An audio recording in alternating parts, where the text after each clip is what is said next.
జనసేనకి సంబంధించి జనసేనలో ఎప్పుడు ఏం జరుగుతుందో ఒక హై టెన్షన్ వైబ్ ఉంటుంది. లేటెస్ట్ గా జనసేన అధినేత AP deputy CM Pawan Kalyan పార్టీలో భారీ ప్రక్షాళనకి శ్రీకారం చుట్టారు. రాష్ట్ర అధికార ప్రతినిధుల కమిటీని పూర్తిగా రద్దు చేస్తూ సంచలన నిర్ణయం తీసుకున్నారు. తెలుగు రాష్ట్రాల్లో పార్టీ తరపున వాయిస్ వినిపిస్తున్న మొత్తం 26 మంది అధికార ప్రతినిధులను బాధ్యతల నుంచి తప్పించారు. కొత్త కమిటీలు ప్రకటించే వరకు పార్టీ నాయకులు ఎవరు ప్రెస్ మీట్లు పెట్టొద్దని, టీవీ డిబేట్లు, చర్చా వేదికలో పాల్గొనొద్దని, మీడియాలో జనసేన పేరు వాడొద్దని పవన్ కళ్యాణ్ కఠిన ఆంక్షలు విధించారు.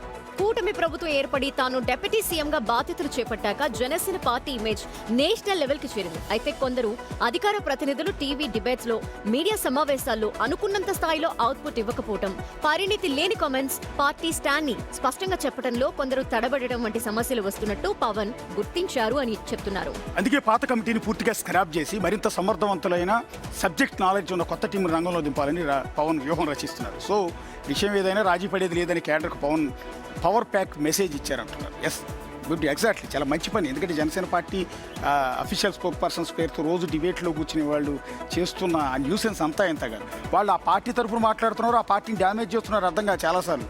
ఇంకోటి, పవన్ కళ్యాణ్ తరఫున పవన్ కళ్యాణ్ ఇమేజ్ పెంచేలా జనసేనని ప్రజల్లోకి తీసుకెళ్లేలా వాళ్ళు మాట్లాడుతున్నారు. అదే పవన్ కళ్యాణ్ తిట్టించడానికి మాట్లాడుతున్నారు కొన్ని సందర్భాల్లో.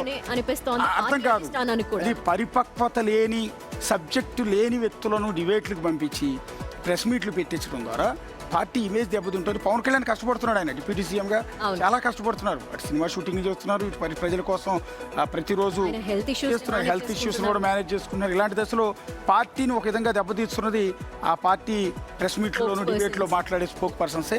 సో ఇన్నాళ్ళకి నాకు తెలిసి చాలా కాలం తర్వాత, పార్టీ పెట్టిన చాలా కాలం తర్వాత పవన్ కళ్యాణ్ పూర్తి స్థాయి రాజకీయ నాయకుడిగా మారుతున్నారేమో అనిపిస్తుంది.